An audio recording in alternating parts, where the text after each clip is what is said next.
एक असा दुर्ग जो त्याच्या आकाराने आणि सौंदर्याने कायमच प्रत्येकाला स्वतःकडे आकर्षित करत असतो.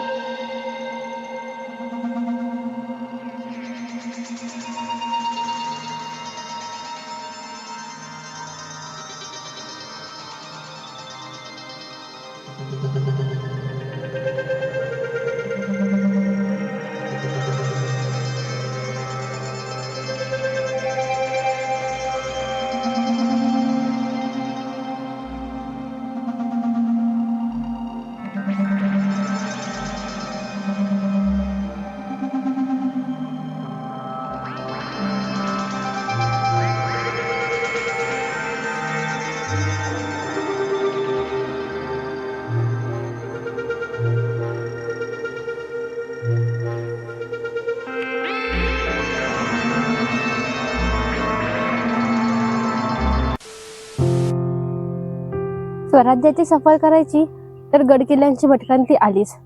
आज अशाच एका महाराष्ट्रातील गडकिल्ल्याला आपण भेट देणार आहोत जो साताऱ्यामध्ये वसला आहे. जसं तुम्हाला मागच्या काही व्हिडिओच्या माध्यमातून कळत असेल की आपण साताऱ्यामध्ये आहोत, साताऱ्याची भटकंती करत आहोत.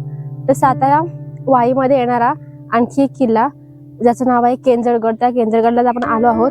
केंजळगडाच्या बरोबर पायथ्याशी आता आम्ही आहे. माझ्या मागे तुम्हाला दिसते की आपली जी एक एंट्री आहे केंजळगडला जाणारी, जी मागे शाळा आहे त्या शाळेपासून एंट्री आहे. इथून आपल्याला सरळ वरती जायचं आहे केंजळगडच्या मार्गाने. सो आपल्या आजच्या व्हिडिओमध्ये संपूर्ण केंजळगड आपण पाहणार आहोत. केंजळगडावरती सद्यस्थितीमध्ये असणारे अवशेष असतील किंवा जी काही पाण्यासारखे ठिकाणे असतील ते आपण पाहणार आहोत. जय शिवराय. मी ब्लॉगर तेजू आज घेऊन आले तुम्हाला केंजळगडाची सफर करायला. चला मग माझ्यासोबत आपण करूयात त्या केंजळगडाची सफर. आणि आता आपण म्हणजे आपल्या ट्रेकची खरी अर्थाने सुरुवात आहे ना त्या शाळेपासून होते. माझ्या मागे बघा तुम्हाला इथे शाळा दिसते.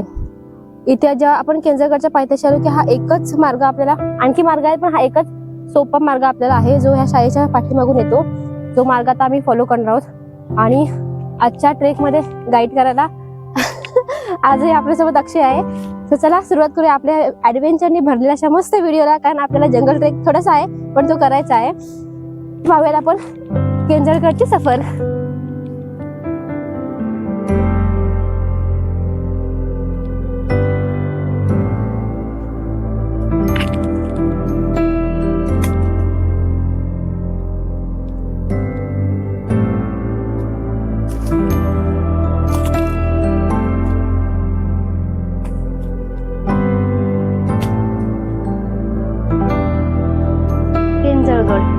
सातारा वाईमध्ये येणारा एक गिरिदुर्ग.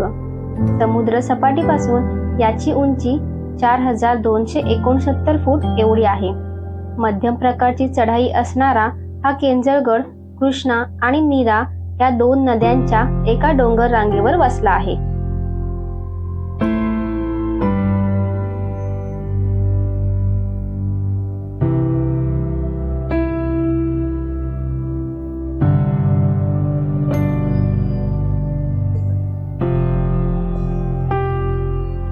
केंजळगडचा ट्रेक जर आपला छोटा असेल, छोटेखानी किल्ला असेल तर ही वाट जंगलाची आहे आणि चढण आहे.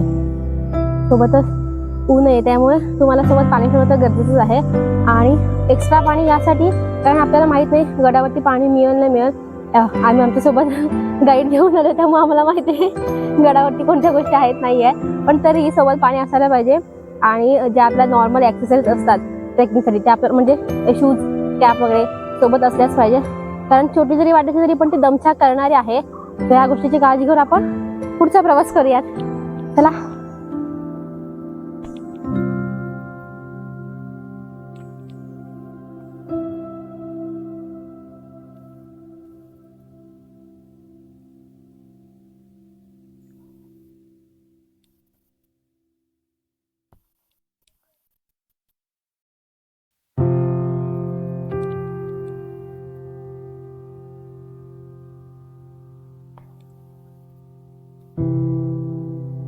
ट्रेक स्टार्ट केल्यानंतर 10 मिनिटातच आपल्याला ही अशी जागा पाहायला मिळते. म्हणजे आपण जो एक छोटा टॉप आहे गडाचा त्या टॉपवरती जिथे पठाराचा भाग आपल्याला दिसतोय आणि आपल्याला या बाजूला जायचंय ना, त्या बाजूने आपल्याला आता जायचंय.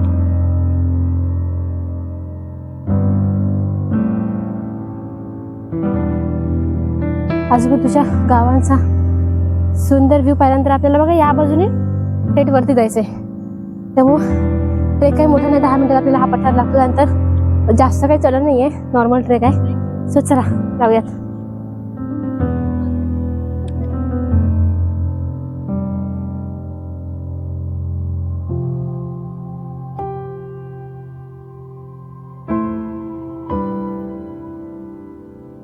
उन्हाळ्याचे दिवस असूनही या सह्याद्रीचे सौंदर्य तर पहा, अगदी डोळे दिपवून टाकणारे. एक छान सिनेमॅटिक शॉट घेऊन आम्ही पुढच्या प्रवासाला लागलो. या सह्याद्रीच्या भटकंतीने मला हा एक नवा मित्र दिला, ज्यासोबत आमचा साताऱ्याचा प्रवास खूपच सुंदर झाला.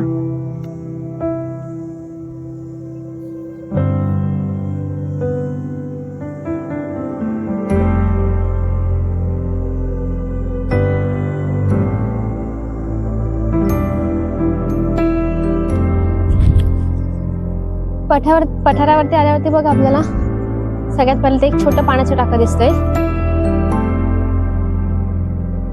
पाण्याचं खळगं त्याला बोलू शकतो. एक नवीन शब्द आपल्याला समजला, पाण्याचं खळगं. छोट्या आकाराचं, सध्या त्याच्यामध्ये पाणी नाही, पण पावसाच्या दिवसामधून त्याच्यामध्ये पाणी साचत असेल. आणि इथे बघा एक पूर्ण कातळ आहे आणि कातळामध्ये बघा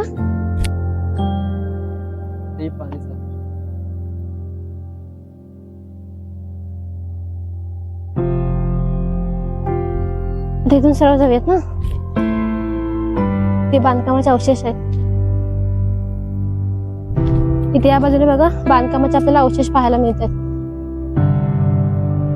इमारती तर नाही, पण त्याचे बांधकामाचे जे अवशेष आहेत त्यावरून आपल्याला कळतं की इथे त्यावेळी इमारती होत्या असतील किंवा त्या आकाराच्या खोल्या होत्या असतील इथे.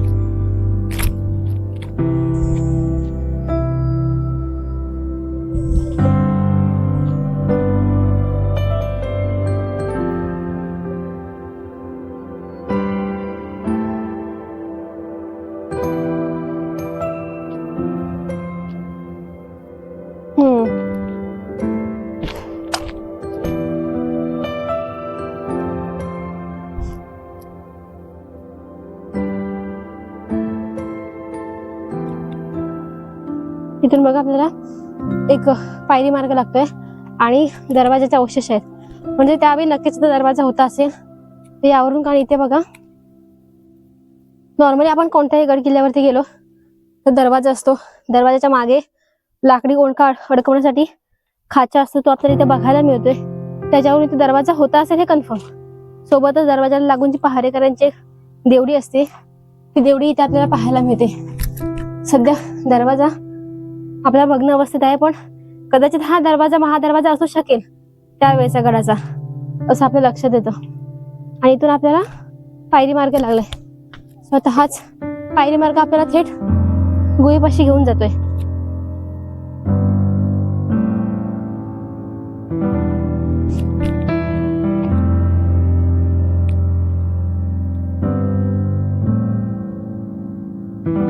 आपल्याला जायचंय त्या बाजूने तिकडे, पण त्याआधी आपण ही गुफा बघून घेऊयात.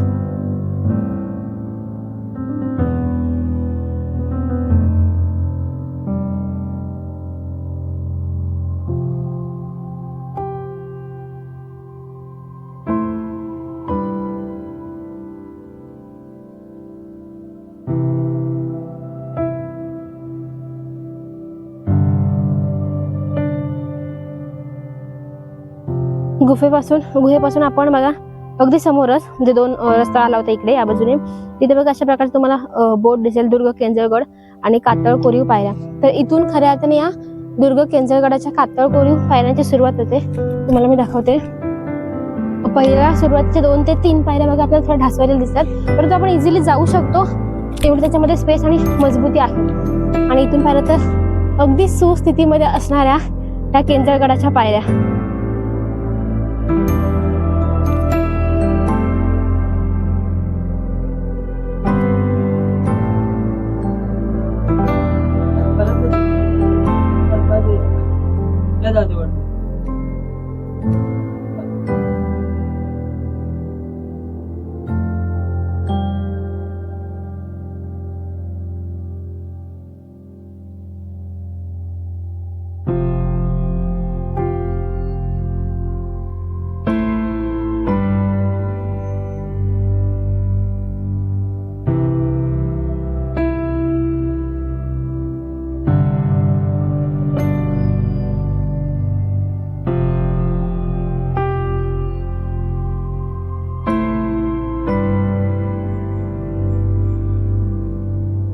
पातळ कोरीव पायऱ्यांनी वर आल्यावर आपल्याला गडमाथा लागतो. इथे मला काही खास माणसं भेटलीत. जिद्दी माउंटेनिंग या नावाने यांचे या फील्डमध्ये काम आहे. अपरिचित अशी सुळके, शिखर या गोष्टींचा डिटेल्समध्ये अभ्यास करून त्यांनी त्यात प्रावीण्य मिळवलं आहे. क्लाइम्बिंग फील्डमध्ये तर त्यांना अनेक ठिकाणी नावाजलं गेलं आहे. एक्स्ट्रा इन्फॉर्मेशनसाठी तुम्ही जिद्दी माउंटेनिंग या त्यांच्या आयडीला व्हिजिट करू शकता. मूळचे कोकणचे म्हणजे रत्नागिरीचे असल्याने गावचे कोणीतरी भेटल्याचा आनंद गगनात मावत नव्हता.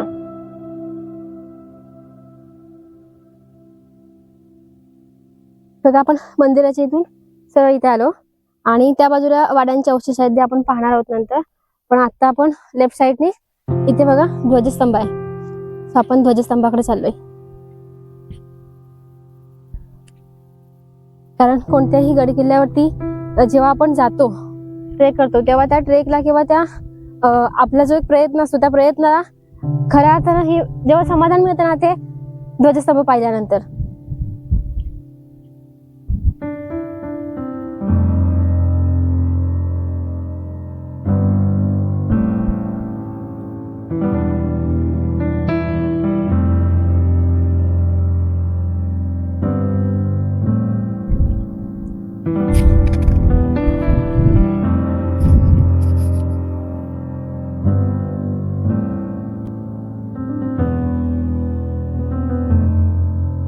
ध्वजस्तंभाकडून पुढे आल्यावर आपल्याला तळे आणि पाण्याच्या टाक्या पाहायला मिळतात.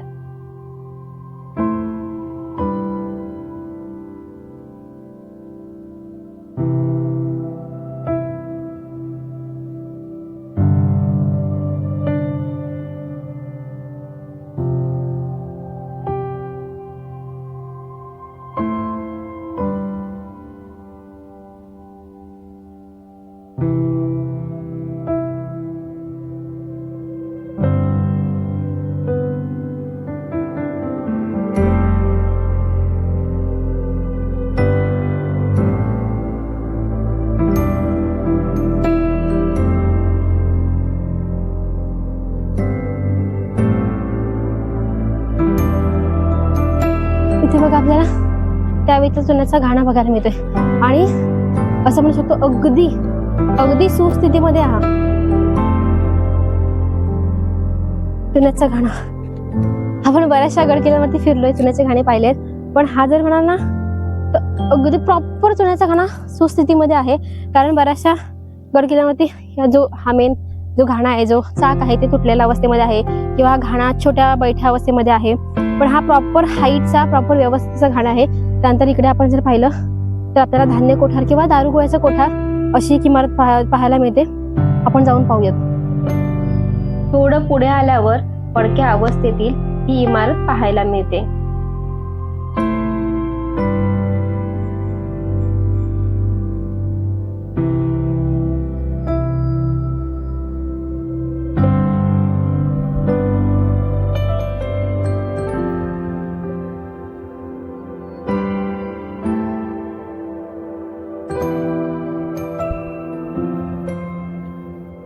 इथे बघा आपल्याला दारुगोळ्याचं कोठार पाहायला मिळते आणि इम्पॉर्टंट म्हणजे त्याची जी भिंत आहे ना, त्याच्यावरती बघा एक छप्पर आहे, ते आजही आपल्याला सुस्थितीमध्ये पाहायला मिळते. आतून दाखवतो तुम्हाला मी.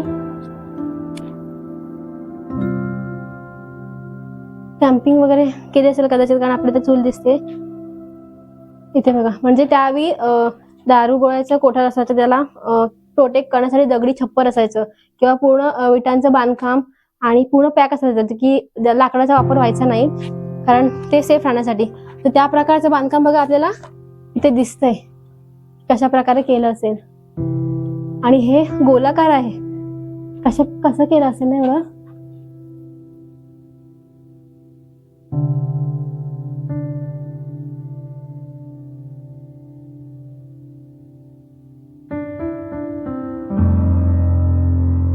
मंदिरापासून ध्वजस्तंभाकडून आपण पूर्ण गोल राऊंड जो किल्ल्याचा घेरा आहे तो फिरून पुन्हा मंदिरापाशी आलोय.